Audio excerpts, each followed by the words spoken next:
1950s version of science fiction and outer space. Or 2001 look. Or even 2001, you're right. Any kind of ship, no matter how cool it is going to look a little rusted around. They need to put in a little bit of the exhaust fumes on the back of it, all that kind of stuff. They need to dirty it up a little bit. You see pipes going around, you see wires going around, you see exactly. I-beams. You want to see all that. You can trace all that directly back to this film. Yeah, but they did it by accident. That was the funny thing. They weren't trying to be stylistic, you know.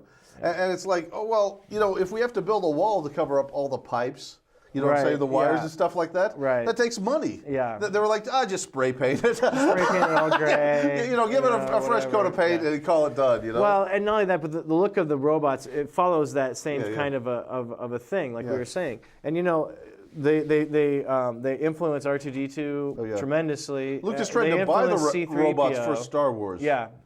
They influence C-3PO, but then all of those robots that come out of that era, Twiggy from Buck Rogers, and just all of that up through there, they all look like that, and even into today, one thing, the Transformers, they look like, even the modern Transformers, they do have like those they do look like they're very functional, sort of blocky type robots. This is one of the interesting things about Silent Running. Not only did usually the robots were bad guys who would go berserk and start attacking everyone. Yeah, there was none of that in this, But beyond that, they tried to intentionally make them look non-anthropomorphic as possible, like a walking refrigerator. Did not want it to look anything like a person in any way. But at the same time, the great, robots had emotions, right? And you see that coming through, like the scene where they see the leg of Louis. There's a scene where there's three of them for a while, and then one of them is doing some repairs on the outside of the ship and gets blown off the side of the ship. His leg is sitting there. Yeah. The other two robots walk up to this leg, and in the way they're standing, the way that the attitude and the tilt of their bodies. They're able to convey this message about loss and also about the unknown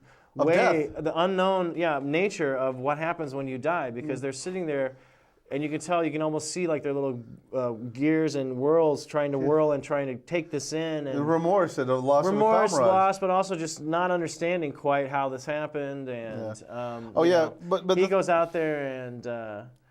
What does he say at that point? He says something to him. Look, I know you're sad about Louis, but he got careless. Did you see what happens when you get careless? He takes all that. Right, now get back to work. Yeah, that's another example where they're not too afraid to show him maybe not in in the most. But even the level that he talks to them is considered absurd by these people's standard. Nobody talks to the robots. You know what I mean? Well, the other guys don't really talk to them. No, they don't talk to him. They don't talk to him. It's like he talks unless they give him an order. Right? Yeah, they're just seen as. But he treats them like they're people. He starts to treat them like they're people and starts to give them personality. What I thought was interesting, that scene where, a lot of people missed this in the film, but that scene where he's sliding into dementia, where the crew is dead, he's killed them, and he tells the robots what happened, and he asks he's sort of confessing. He's confessing his murder because he has to tell somebody. He has to confess what he did to someone, and at this point, the only people and he's also made real people out of them in his mind. Naming them,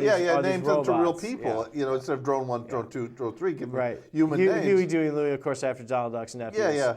Which is a cute reference. Here's an interesting story. Yeah. To get the rights to that, they traded the story of Wall-E back in 1972 for Louie, Dewey, and Huey. Well, there you go.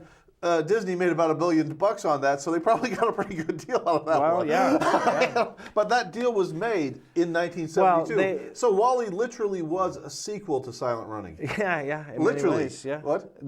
So you have the Huey, Dewey, and Louie, though. They've been, at this point, we've invested emotion in them. He sees them as real people. Yeah. And at this point, he has to. He's talking to and interacting with them, He has to confess his sins. But he's also not just confessing his sins, but he's also asking for them to support him on what his mission and what he's doing. And he says, I think the three of us working together as a team, we can manage okay. Is that all right with you guys? And the robots say yes. And he doesn't make the connection that these are robots. Right, yeah.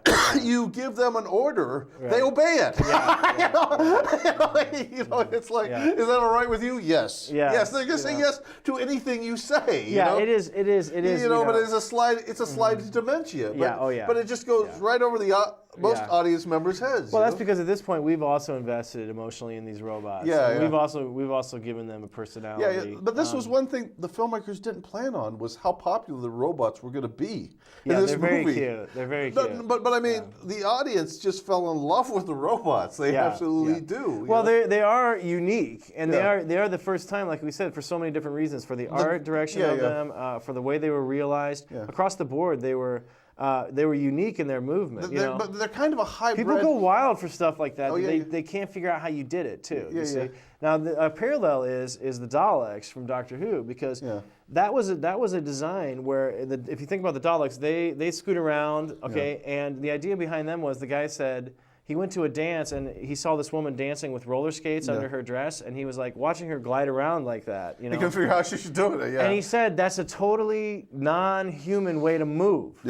And so he went back to the guy and he said, I want you to design something that moves on these skates and does not look like a human at all. So the guy just drew this like sort of cone shape because it was didn't look like a person.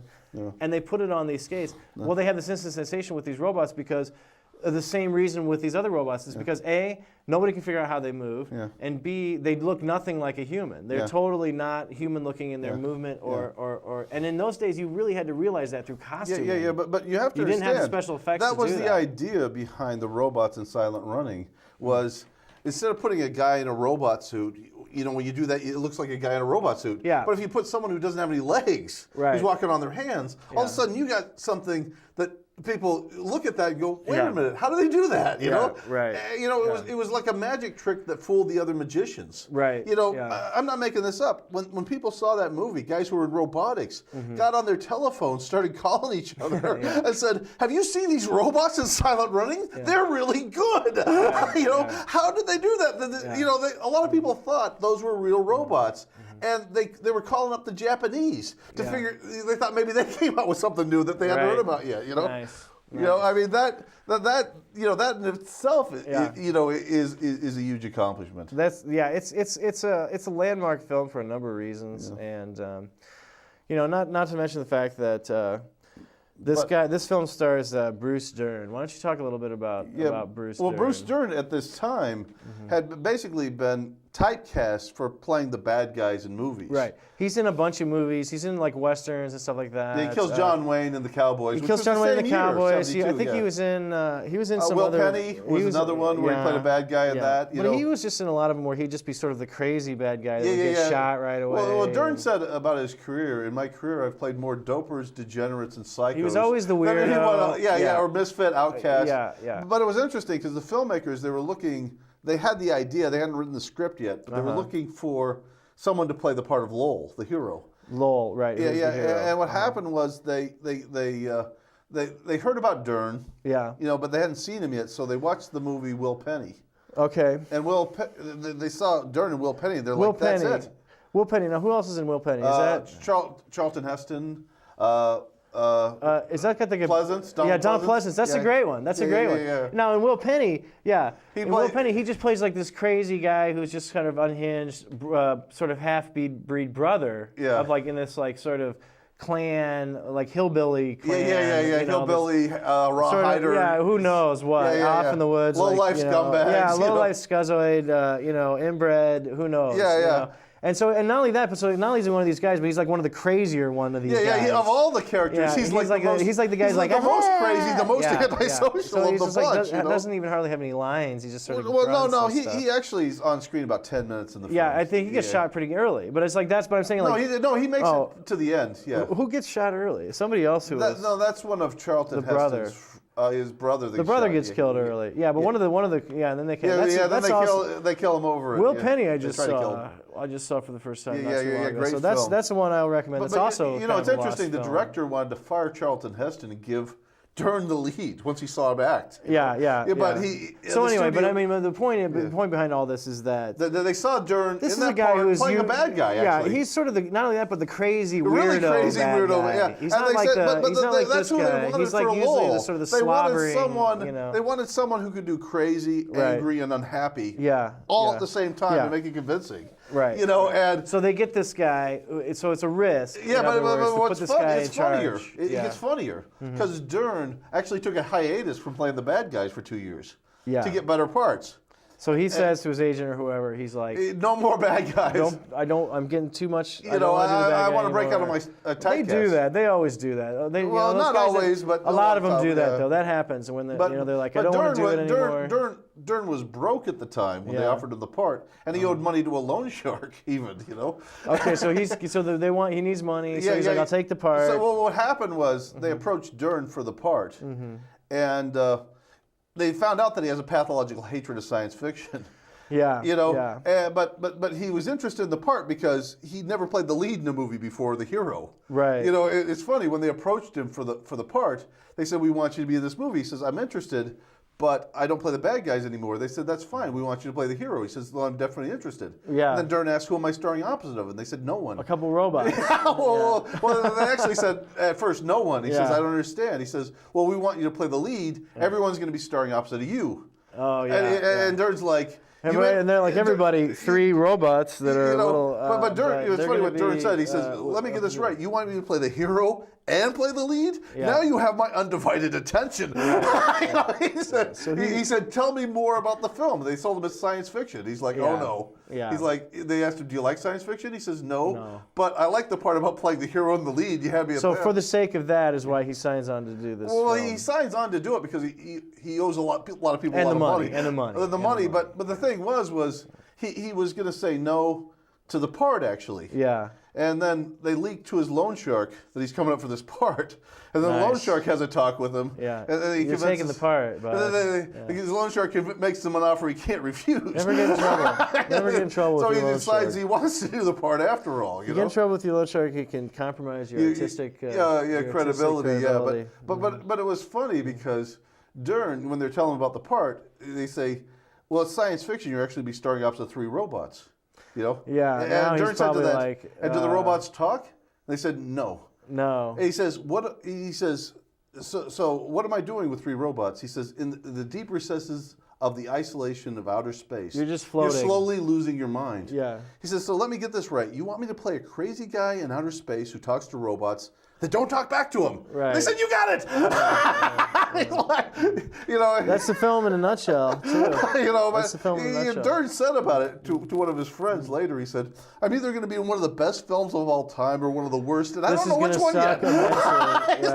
He said, the movie's definitely got enough guts. That's a great gamble, and I'll tell you what. Dern said about it. He said the movie's definitely got enough guts. That's the thing, and I'll tell you something. Just to interject here is that is the great gamble of all great science fiction is that you can tell, and that's also I think why people love bad science fiction because even bad science fiction takes huge risks. They had guts to make that movie. It's like and they had to know. Takes huge guts to make. They had to know that this was either going to be awesome or this was going to be one of the worst films ever made. Colossally horrible, to watch. Yeah. And so it's like you think about like failed science fiction like Dune, Battlefield Earth. Dune was in many ways it's failed though, but it fails in such an interesting and colossal way, like we were saying, that it's a great movie to watch. I love watching Dune. I'll sit and watch that movie. Well, Dune, I have mixed not for the feelings reasons about it, they want. But Battlefield Earth.